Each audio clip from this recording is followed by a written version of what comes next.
Hi, ഓടത്തെ കിച്ചണിലേക്ക് സ്വാഗതം. കോവയ്ക്കയും പച്ചമാങ്ങയും ചേർത്തിട്ടുള്ള കൂട്ടാനാണിന്ന്. നാളികേരപ്പാലൊക്കെ ഒഴിച്ചിട്ട് മീൻകറിയുടെ ഫ്ലേവറിലുള്ള കൂട്ടാനാണ്. 200 ഗ്രാം കോവയ്ക്ക എടുത്തിട്ടുണ്ട്. നടുമുറിച്ച് നീളത്തിൽ കഷ്ണാക്കാം. പച്ചമാങ്ങ ഇത്രയും മുഴുവൻ വേണ്ട, ഒരു ഭാഗം മാത്രം മതിയാവും. മാങ്ങയ്ക്ക് പുളി എത്രയുണ്ടെന്നനുസരിച്ച് എടുക്കാം. ഇപ്പോൾ ഇത്രയുള്ള കഷ്ണമാണ് എടുത്തേക്കണേ. അത്യാവശ്യം പുളിയുള്ള മാങ്ങയാണിത്. ഇതും നീളത്തിൽ തന്നെ നുറുക്കാം.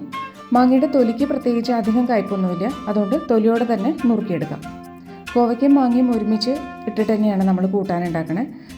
കോവയ്ക്ക് ഇങ്ങനെ നീളത്തിൽ കീറിയിട്ട് നടുമുറിക്കാം. അപ്പോൾ പാകം വലിപ്പാവും.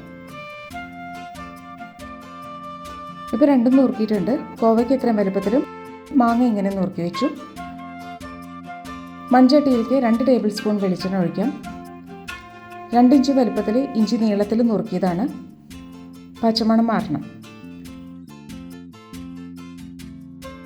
ഇനി വെളുത്തുള്ളി നുറുക്കിയതും കൂടി ചേർക്കാം. 6 അല്ലിയുണ്ട്. ഒന്ന് മൂത്ത് വരട്ടെ. അധികം എരിവില്ലാത്ത പച്ചമുളക് ആയതുകൊണ്ട് 5 എണ്ണം എടുത്തിട്ടുണ്ട്. അതും നടുകീറിയിട്ടാണ് ഇട്ടേക്കണേ. 2 തണ്ട് കറിവേപ്പില, ഒരു 15 ഉള്ളി നുറുക്കിയതും കൂടി ചേർക്കുന്നുണ്ട്. എല്ലാം ചേർത്തിട്ട് വഴറ്റാം. ഉള്ളിയുടെ അളവ് വേണമെങ്കിൽ കുറയ്ക്കാം. 5-6 ഉള്ളി എടുത്താലും മതി. കൂട്ടാൻ്റെ ഉള്ളിയിലേക്കും പാകത്തിന് എരിവും പുളിയൊക്കെ പിടിക്കും. ഉള്ളി കഷ്ണങ്ങൾക്കൊപ്പം നല്ല സ്വാദുണ്ടാവും. ഇപ്പോൾ വഴന്ന് വന്നിട്ടുണ്ട്. മൊരിയണ്ട, സോഫ്റ്റ് ആയാൽ മതി ഇങ്ങനെ. മല്ലിപ്പൊടി 1 ടീസ്പൂൺ, 1/4 ടീസ്പൂൺ മഞ്ഞൾപ്പൊടി, 1.25 ടീസ്പൂൺ മുളക് പൊടിയും കൂടി ചേർക്കാം. ഇനി ഇളക്കാം. പച്ചമുളകിന് നല്ല എരിവുണ്ടെങ്കിൽ മുളക് പൊടി അതിനനുസരിച്ച് കുറയ്ക്കാം.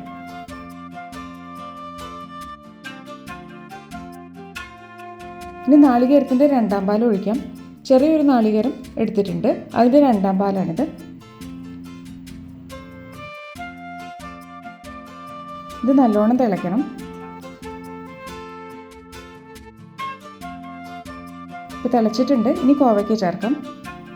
ഒപ്പം തന്നെ മാങ്ങാ കഷ്ണങ്ങളും ചേർക്കാം. പാകത്തിന് ഉപ്പ്. നല്ലോണം ഇളക്കിയിട്ട് അടച്ചു വേവിക്കാം.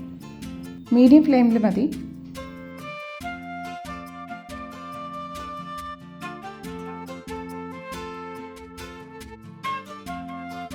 ഇടയ്ക്കൊന്ന് ഇളക്കി നോക്കാം. ഇപ്പോൾ 5 മിനിറ്റ് ആയിട്ടുണ്ട്. 2ാം പാലിലാണ് കഷ്ണം അങ്ങനെ വേവേണ്ടത്. നമ്മൾ കൂടുതൽ വെള്ളമൊന്നും ചേർക്കണില്ല. ഇത്തിരി കുറുകിയ രീതിയിലുള്ള കൂട്ടാനാണ്. ഇപ്പോൾ പാകത്തിന് വെന്തു. പ്രഷർ കുക്കറിലാണെങ്കിൽ ഒരു വിസിൽ വന്നിട്ട് ഓഫ് ചെയ്ത് സ്റ്റീം പോയി കഴിയുമ്പോൾ എടുക്കാം. അപ്പോൾ പാകത്തിന് വെന്തിട്ടുണ്ടാവും. ഇനി 1ാം പാൽ ഒഴിക്കാം. ഒരു തിള വന്നാൽ മാറ്റാം. പിന്നെ വറുത്തിട്ട് വേണ്ടു.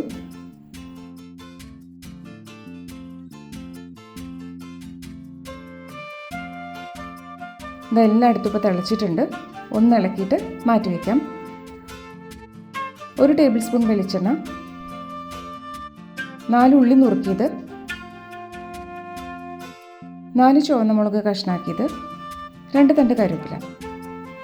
കൂട്ടാനിലേക്ക് വറുത്തിട്ട് ഒഴിക്കാം. മൺചട്ടി ആയതുകൊണ്ട് സ്റ്റവിൽ നിന്ന് മാറ്റിയാലും കുറച്ച് നേരം കൂടി ഇങ്ങനെ തിളച്ചുകൊണ്ടിരിക്കും. നാടൻ സ്വാദിലുള്ള കറിയാണ്. എരിവും പുളിയൊക്കെ ആയിട്ടുള്ള കൂട്ടാനാണ്. ഉണ്ടാക്കി നോക്കുക. ഇഷ്ടമായ ഓടത്തെ കിച്ചൺ ലൈക്കും ഷെയറും ചെയ്യാം. Thank you.